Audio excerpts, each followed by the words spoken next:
Hello everyone, welcome to Iron Age Ulster, an age of kings and queens, myths and legends, an age of druids and warriors.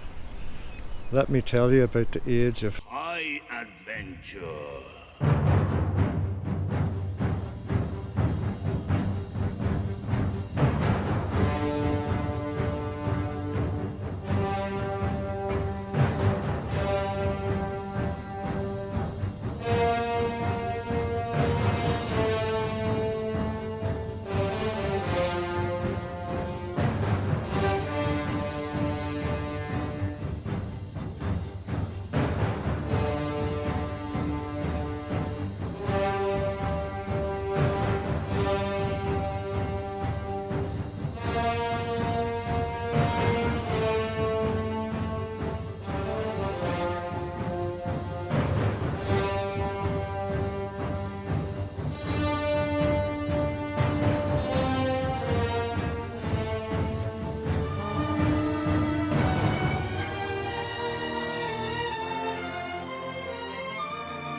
Welcome to Navan Fort, or all in Macha, the twins of Macha.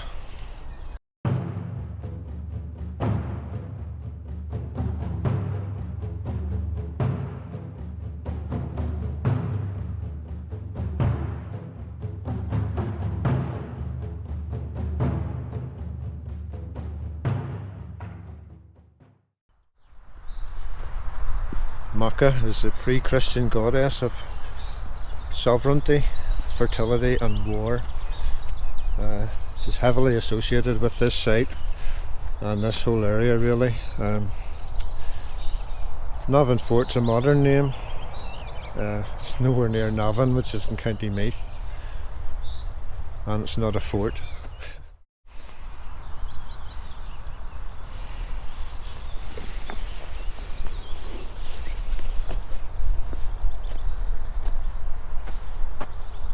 The reason I say it's not a fort is the placement of this ditch. Fort has a ditch on the outside of the bank to keep things out. Here we have the ditch on the inside of the bank. Seems to be designed to keep something in. Most likely symbolic.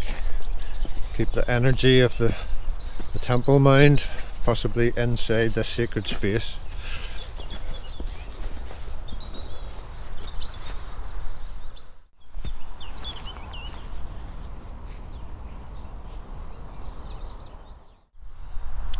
The ditch and the temple mound were constructed around 95 BC.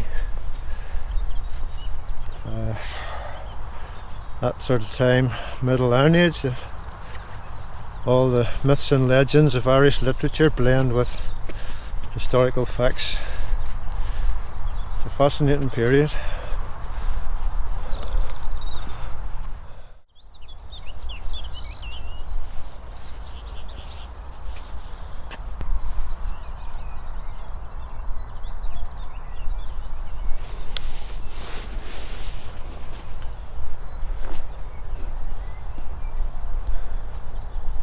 There's evidence of human activity on this hill going back as far as 7,000 years, the Mesolithic period.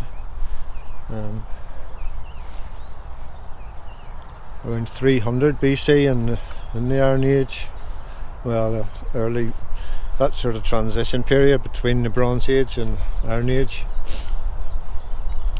There was people living on this hill in a large roundhouse with a separate circular enclosure in like a figure of 8 style.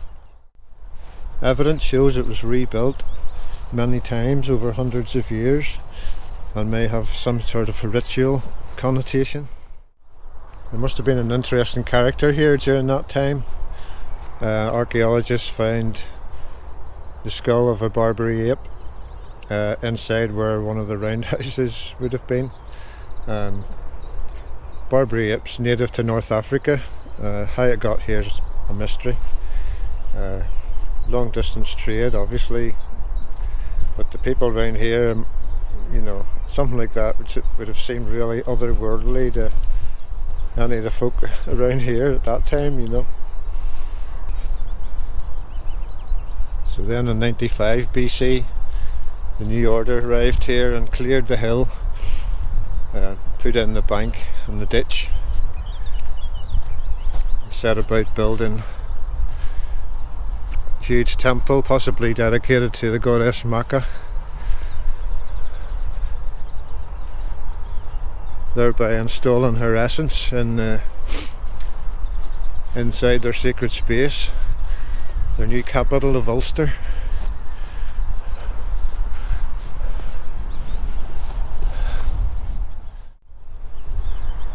There's around 280 oak posts used to build a huge roundhouse style temple. The centre post was 13 metres tall. Massive effort, lately undertaken by people from all over the old province of Ulster, loyal to the new king or queen.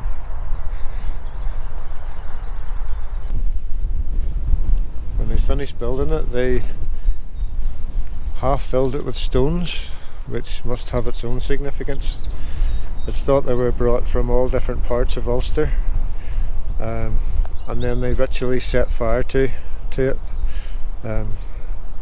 Seems mad to us, but in their beliefs it sanctifies the temple and in a way transports it to the other world. I'm on top of the temple mound now, as high as you can get on the hill. Lovely. Beautiful morning. So after the fire, it seems the site remained untouched for around 30 to 40 years, according to archaeologists who judged by the weathering on the stones. So after that, it was covered with sods of earth, all different types. So it seems these were also brought from all over the ancient province of Ulster. Linking all the different parts to this site, if you know what I mean.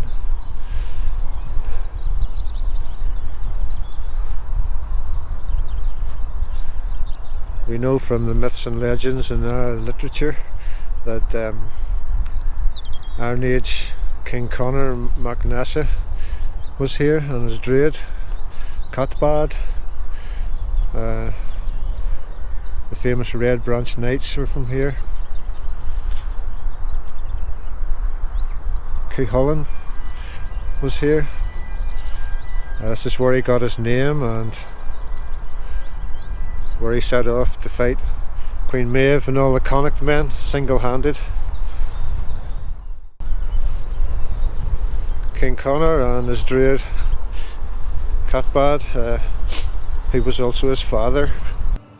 I am your father.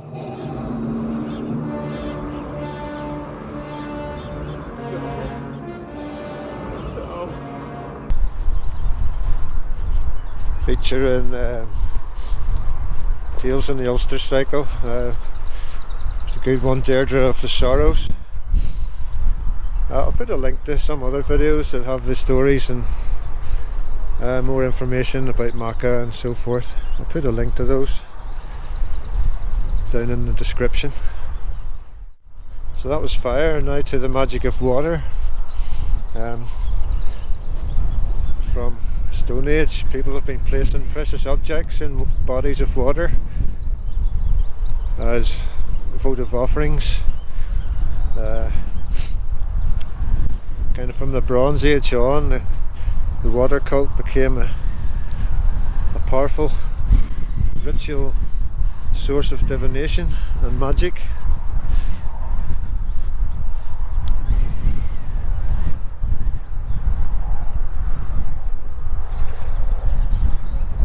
All Macha has its own sacred ritual pool.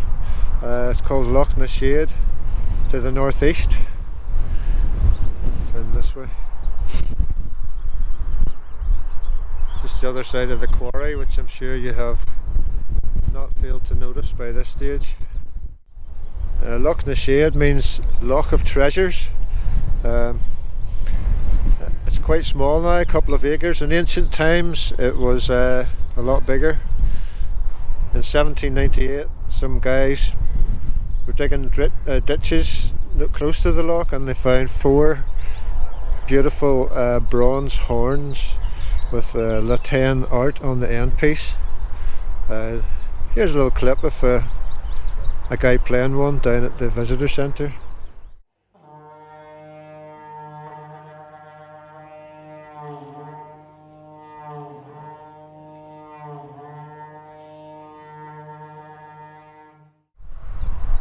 Amazing, eh? I'm sure many more treasures lie in and around Loughnashade, but sadly it's owned by the same folk that own the quarry. It's not open to the public, there's no access. The same quarry that's undoubtedly destroyed a lot of archaeology between here and the loch. The same quarry that almost continued. You can see how close it is there. It's not far from the outer ditch. They had planned to just continue this way, quarrying, and totally destroy Macha. That was back in the 80s, so thankfully a group of local people called the Friends of Navan Fort managed to lobby, and they succeeded in getting the quarrying stopped, and the site is now completely protected. So kudos to those guys. King Conor is said to have paid for an expedition to China. He sent a party out there to bargain with the emperor and bring back a dragon to guard his treasures. That's a story for another day. Maybe I'll cut a long story short. Both the dragon, which I'll talk about again later, and King Conor's treasures still lie at the bottom of Loughnashade.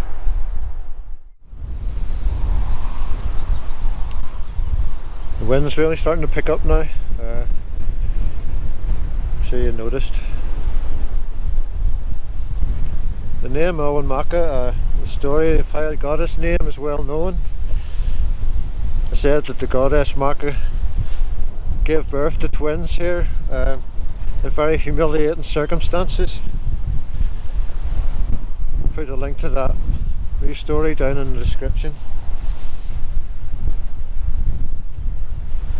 But I'd like to propose that this whole site, Macha, Loughnashade, has a twin. Have a look at this wee clip.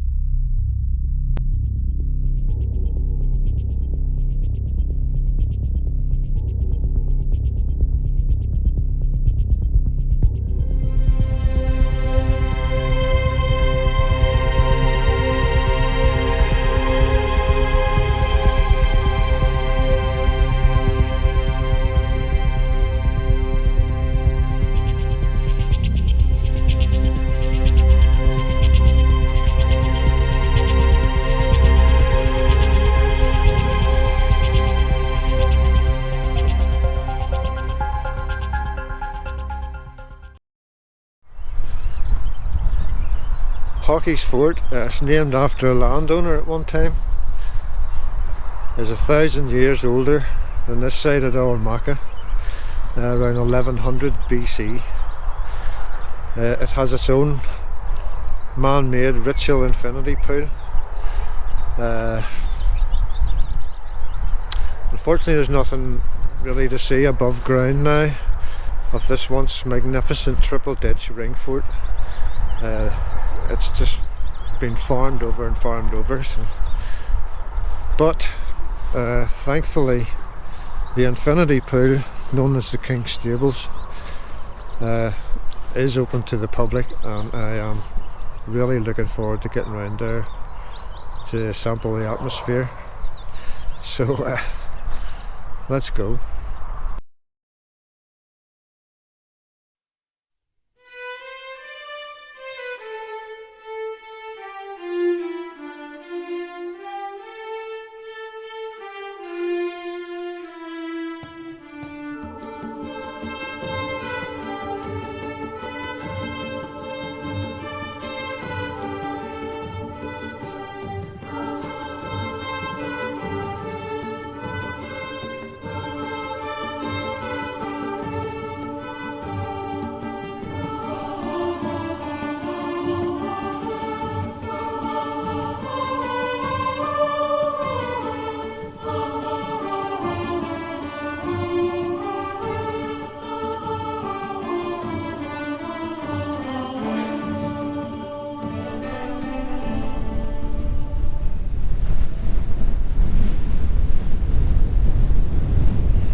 Here we are at the King's Stables, what's known as the King's Stables.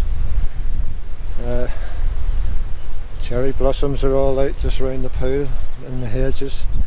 The native Irish cherry, beautiful. I'm so happy to be here while they're in bloom. Let's just talk about that name first of all. A name given to it lately by early Christian scribes. He wrote down the stories of these places, but the Christian agenda was to reduce the importance of places like this. This is a mega sacred place. They reduce the importance in their writings from the sacred to the mundane, really. They've turned this into a chariot, wash and go, and a horse trough, supposedly for King Conor MacNessa, but I think King Conor would have had a lot more respect for the place. It was already 1,000 years old by the time he got here. Let's see. There's an information board up there. Have a wee look at that. It's quite faded, the sign, the information. The bottom of the pool is more than 3 metres below the level of the surrounding land. You can kind of see where it is. This bottom layer's mud. Next layer's fibrous peat. Then you have water, and then you have all this floating vegetation. So there's no way you could walk on that. You go straight through and wouldn't be seen again, no doubt. Completely unique in Ireland.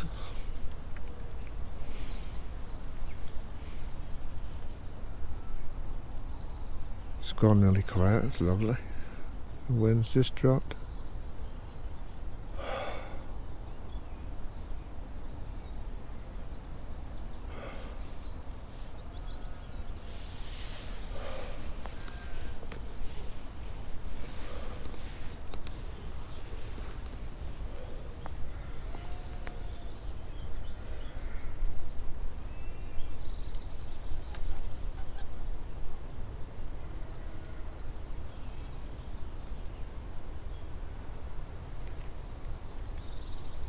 It's a lovely atmosphere all the same, considering the kind of rituals that went on here.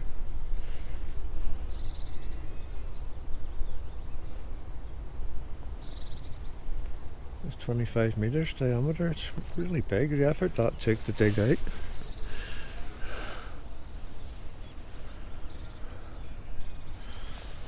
All the spoils from digging it out, they built a huge bank kind of right round the back there. All the cherries are growing on it now, but at one time it would have been well manicured, and lately where, you know, like sort of druids, or in the Bronze Age maybe a magi, shaman, who knows, you know, we just stood up on the platform doing whatever. All that energy, all that time.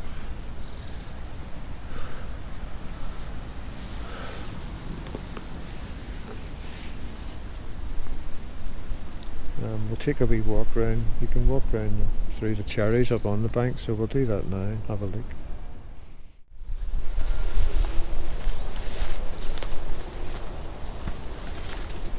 Oh, pigeon.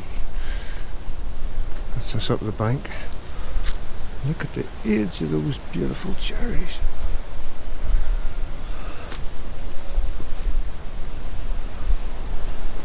Oh man, that one's broken. Look at that, snapped right off of the weight. Still alive.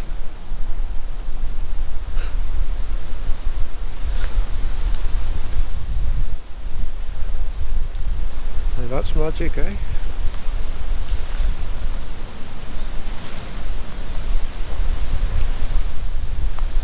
I can't tell you how privileged I feel to be standing next to such a unique thing, a 3,000-year-old open portal to the other world.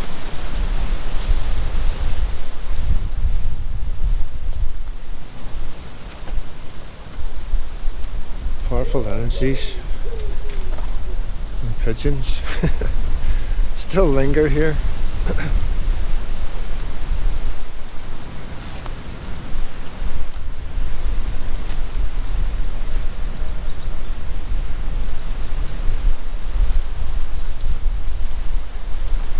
Who knows what sort of energies they would have been working with. Archaic forces.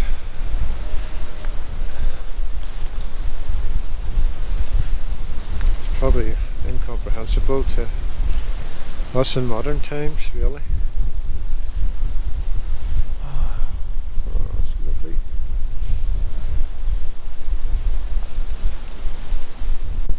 Such an ancient place. A man-made pool like this had to be dug out and ritually opened as a portal. Once it's opened, it stays open until it's ritually closed again. And well, there's evidence to suggest that it is still open.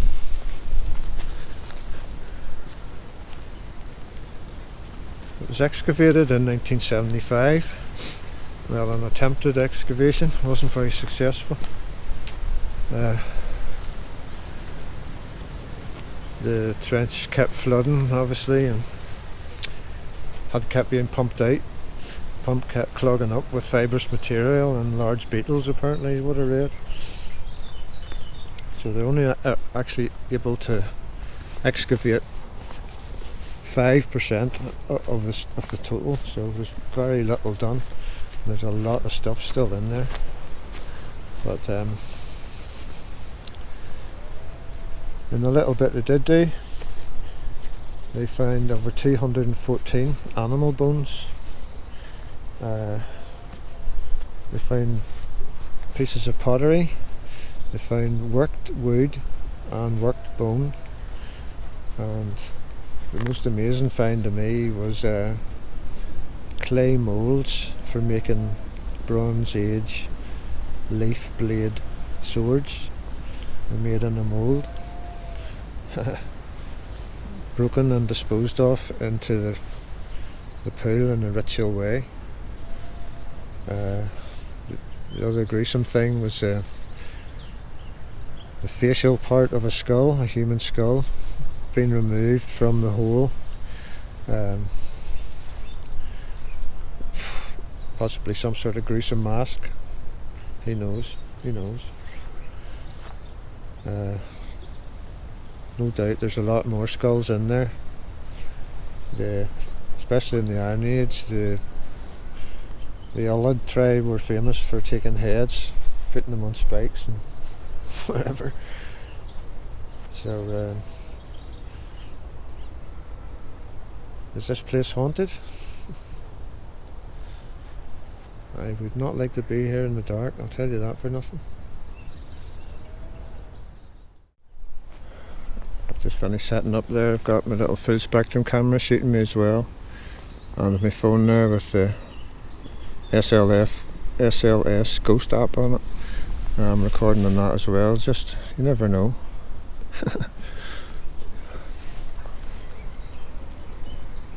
King Connor's dragon has been seen here. Back in 1910, a local landowner here named of O'Toole, first of all he decided he would remove a large boulder that was in his way in one of the fields over there. Had ring and cut marks on it that was too big for him to move, so decided to dynamite it and blew it to smithereens. This didn't go down too well with the she. And then part of the boulder actually is in the visitor centre. That's still energetically charged. I've seen a person doing a pendulum over it, and supposedly it swings over the boulder, you know, so it's not just any old boulder like. But yeah, so next O'Toole decided he was going to drain the pool, right? Not a good idea. I have a quote here from the website Voices from the Dawn. It's a good site, but this is supposed to be taken from a local back at the time in 1910, and I quote, "Well, my boy O'Toole thought he would drain the water away, and he started to cut the bank, and it's so lovely and round. It was a pity to destroy the shape. But bedad, it's a little digging he did, for up popped the dragon, so big the water could hardly be seen for it, and it's spitting something awful, and its eyeballs with fire. But sure, that's all he knows about it, except that he's not the same man since. Aye, and for many a long day after he took to his bed."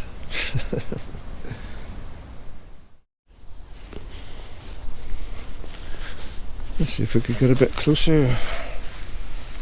It's not too boggy.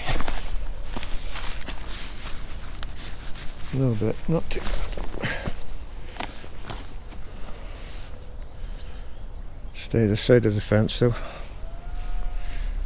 It gets very deep very quickly there. Nice bulrushes as well there. So there's lots of rare plants.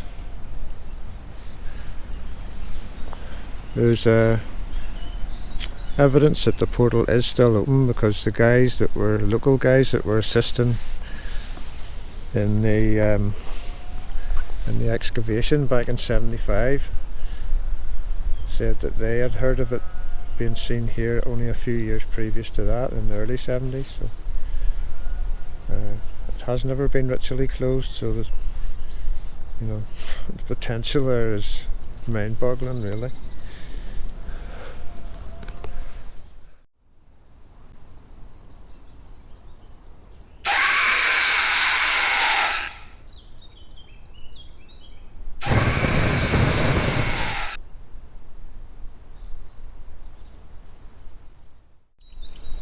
Yep, I can travel from one portal to the other then. I wonder who it could have been that came here 3,000 years ago and built the heavily defended triple ditch ring fort and this beautiful infinity pool. Somebody that had something to protect, obviously, maybe royalty. Who knows? Who knows? They did like to keep very large dogs. 2 dog skulls found up at the fort when they were excavating were the largest ever found in the British Isles in Ireland.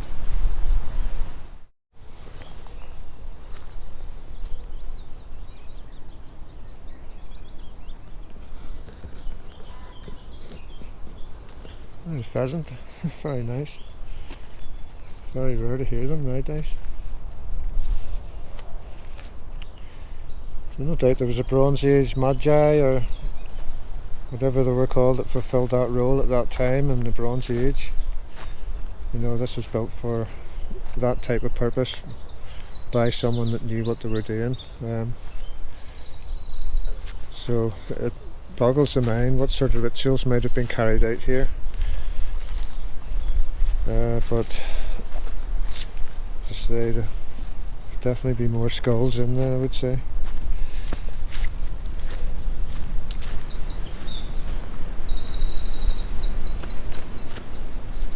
Who knows, as I say, what type of archaic energies or that they might have conjured here. So you definitely don't want to take anything like that home with you. So I think I've really stayed long enough. I do find it intoxicating here, to be honest.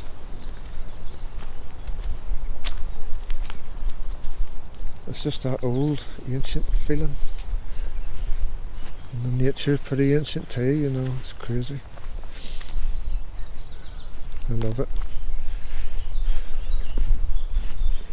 It's probably better that this is left as it is, untouched, because if it was all cleaned out and restored, I can imagine all sorts of folk coming up here and throwing rubbish in there and making wishes and whatnot. So I hope that doesn't ever happen. These things are best left alone. And that's it for this episode, guys. I hope you enjoyed my take on the place. It's really special. Very, very underrated. It's probably well up there in terms of importance. Like.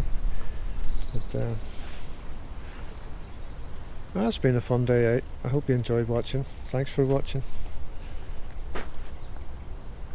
Take care. I'll see you in the next one. Bye for now.